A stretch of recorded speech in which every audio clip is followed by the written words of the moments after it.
Okay. You can get it from me, that's fine. I can see there's Somebody videoing? Are we ready?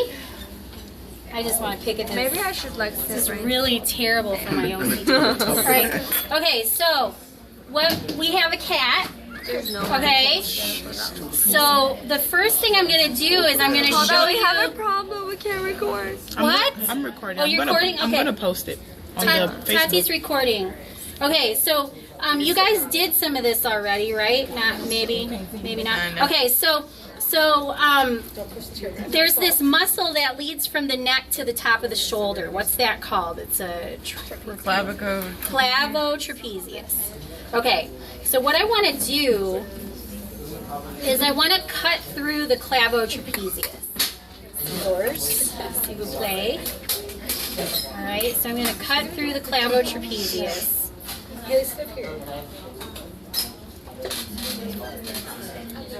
And I'm trying to use the blunt end of the scissors so I don't cut anything important, because I tend to do that. Alright, so I kind of want to cut this stuff and move it kind of off to the side. That's called reflecting back. Alright, so I'm going to clean it.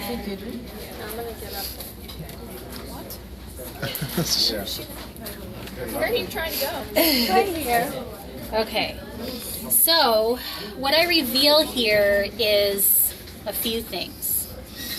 There's this strip of muscle here that goes from the spine of the scapula, or the scapula, all the way up to the head, or the cap. That's called the rhomboideus capitis, okay? And so then underneath here is this big group of muscles here. This is called the splenius. If we follow back, my butt's ringing, sorry. If we follow back here, there's this group of muscles here that's holding the scapula to the spine. This is called the rhomboideus group, okay? So we have the rhomboideus capitis, the splenius, and the rhomboideus group. All right, so the next thing I'm going to do is I'm going to cut through the acromiotrapezius muscle and the spinotrapezius muscle. See the spinotrapezius right here? That's a lovely spinotrapezius. I like it. Right. Cut through there. And I'm going to cut down the attachment at the spine of the scapula. Okay, so I can feel the spine of the scapula right there. Okay. All right. So what I reveal is that there's this big muscle that lies above the spine of the scapula. This is called the supraspinatus. Then, there's a group here that lies below the spine of the scapula that's called the infraspinatus. And then there's this roundish group right here at the bottom that's called the teres major. Okay? So we have supraspinatus, infraspinatus, teres major. All right? Now, if I look here to the spine of the the spinotrapezius, and I find this latissimus dorsi here. What I'm going to do is dig under the latissimus so that I reveal a bunch of fat. And if I scrape off that fat, what I notice is that there's a bunch of ribs and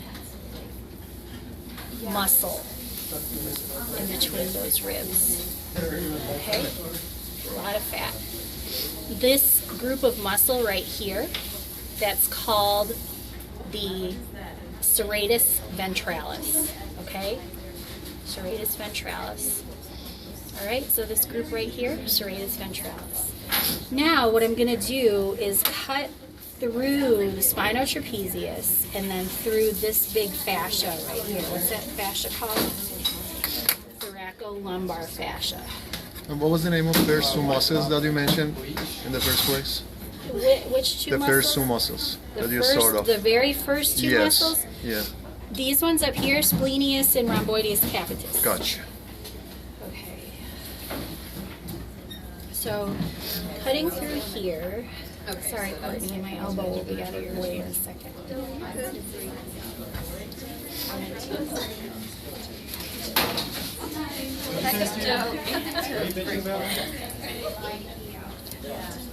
So there's a group of muscles that runs down the entire back of the cat. Okay, and it starts up here above the serratus ventralis. See this strip here? Okay, that is the longissimus dorsi. And a good way to remember where that is it's under the latissimus dorsi. Okay, latissimus longissimus. And then if we peel back in here and go deep underneath this fascia here. Oh, I forgot about the abdominal muscles. We'll do that in 1 second.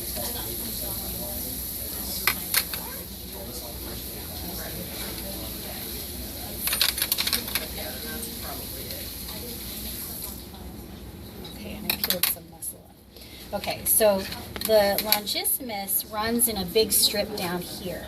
And you'll see that as we near the rear of the cat, that there are these little strips of muscle that go this way. So just dorsal to this longissimus dorsi down here, these strips of muscle that go back like this are called the multifidus. Multifidus, okay? So we have rhomboideus capitis, rhomboideus, splenius, supraspinatus, infraspinatus, teres major, longissimus dorsi, multifidus, serratus ventralis. We're going to do the abdominal muscles another time. I don't think I'm going to be able to get through it without coughing my guts out. Okay, so now we're going to open up the cat. All right, so you see a number of really disgusting things when you open up the cat. The first thing you're going to want to do is cut through this neck area. We're just going to forego the neck muscles if you guys don't mind. Okay, so what I want to do is, Yeah, we didn't feel like doing that. when you open up your cat, the first thing you're going to want to do is cut around the diaphragm. Okay, so the diaphragm's right here. It's this sheet of muscle that splits the thoracic from the abdominal cavities. So we're going to want to cut that around and into the back part here. Okay, and if you peel back on the diaphragm and peel forward on the liver, you're going to find this ligament right here, falciform. Okay, it's got a nice fat pad. That's disgusting. This is the fattest cat ever. Okay, so you're going to want to be careful now. You're going to take your blunt probe and you're going to start peeling away at all of this fascia here. And what you're going to find is that when you get to peeling away all this fascia, that you're going to run into kind of chunky tissue. Like I just put my probe through some chunky tissue. It's kind of glandular-like. That's called the thymus gland. And what the thymus gland does, there's a nice huge chunk of it right here. Okay? Is it helps kind of clean house in the thoracic cavity. So it's an immune system type of thing. Okay, so one thing I'm going to reveal is up here in the neck area. You see these little rings here?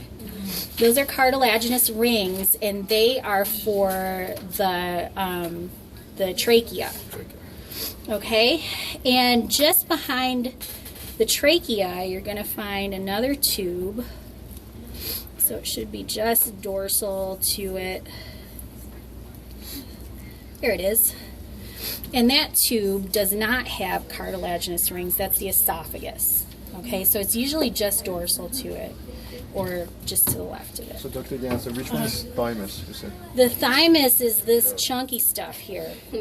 Gotcha. Okay, it's diffuse. Okay, and there's a huge sheet of it right here. Oh.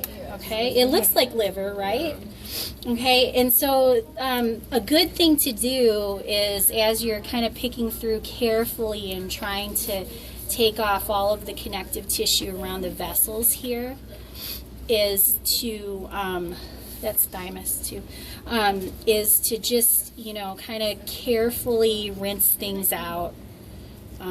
We'll get to cutting open the pericardium, which is this fatty covering over the heart.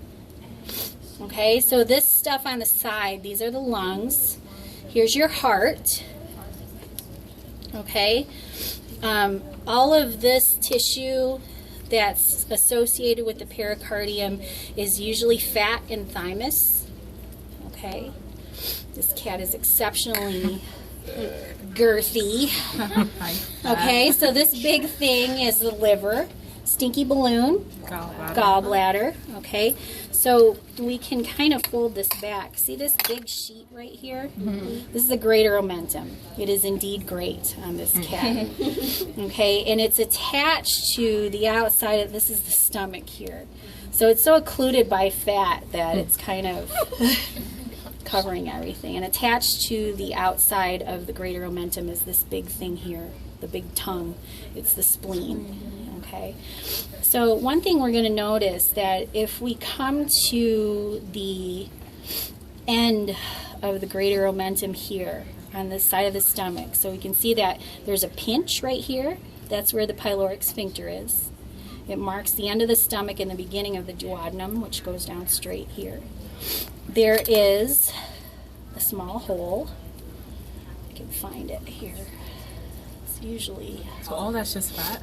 It's fat. It's a bag of fat and like thymus tissue, thymus-like tissue. But there's usually an easy to see opening. I found it really easily.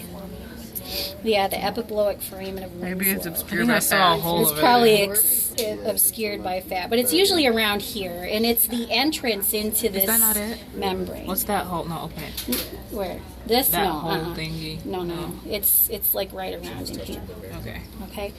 So this is the epibloic foramen of Winslow is number 48 or 34, excuse me, on the exam. Okay, and it's the opening to this greater omentum. Okay, so the greater omentum comes around here, and as it gets up to the connection between the stomach and the spleen, it changes names to the gastrosplenic ligament. Okay, so we're going to move that around, and lifting up on the liver here, what I'm going to do is kind of dig through, I'm going to kind of dig through the mesentery here. I always smell so awesome when I get out of this lab. Okay, so I can see there's a tubing right here that comes from the liver and leads into the small intestine. Can you guess what that is? Common bile duct. Common bile duct. Common bile duct. Okay, so that's where that is. And at this pyloric sphincter area and where the common bile duct is, we see that the duodenum is this straight part here, okay, of the small intestine. Okay, and in the arm of that small intestine area, in the mesentery, is this chunky stuff. Okay, see that chunky stuff right here?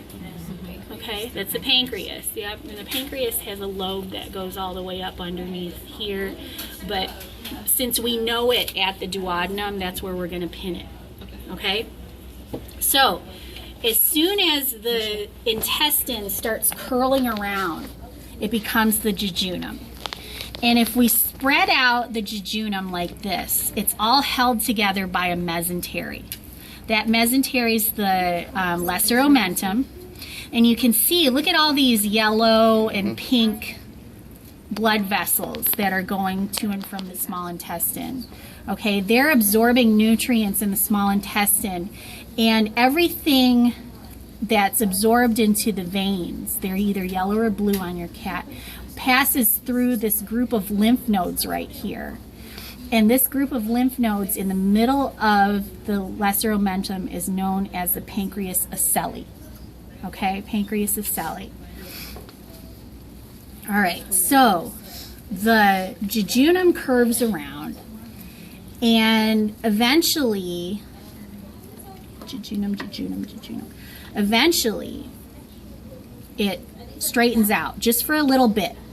Okay, in this cat, I have no idea why it's like this. It's this straight part right here. And what we see is that the small intestine, there's this huge change in diameter of the tubing. Small intestine, large intestine, okay? So at this junction between the ileum and the large intestine, there's this blind end sac right here, okay? That's called the coccygeum. It's like our appendix, okay? So where the coccygeum is, look at, the large intestine goes up, it goes across, and then it goes down in here. This guy's got a big ass colon. All right, so ascending colon, transverse colon, descending colon, and where it disappears behind the pubic symphysis, or where the legs come together, that's called the rectum. This right here, yeah, so here is the ovary. The oviduct is right here, so ovary, oviduct right here, and then the uterus is this horned structure, okay? It's called a bicornate or horned uterus, and it's usually present like that in animals that have litters, okay? And so it comes together, there's the body of the uterus, and then it comes out in the vagina. So just anterior to this uterine area is this big sac right here. This is the urinary bladder. Okay, so now what I'm going to do is dig out some kidneys. Okay, they're here at the dorsal body wall, surrounded by a lot of fat. Okay, and atop the kidney is this fatty area here. That would include your adrenal gland. Yep. Okay, so I'm going to pull out this kidney. It makes such a great noise, doesn't it? I bet, yeah. Okay, so what I can do is once I dig out this kidney, I can pull up on it and I can find that, first of all, there's an artery leading to it, and in pink, a vein coming from it. And then there's a piece of tubing right here. And I can follow that all the way down here to the urinary bladder. Okay, so these are the ureters. All right? Now, in the cat, urine comes out the urethra, either in the area of the vagina or from the penis. And then in poop comes out the anus. Yes, okay, so it doesn't have a party hole. Yeah. All right, that's it. Question. Yes. Do we need to know the individual parts of small intestines on here?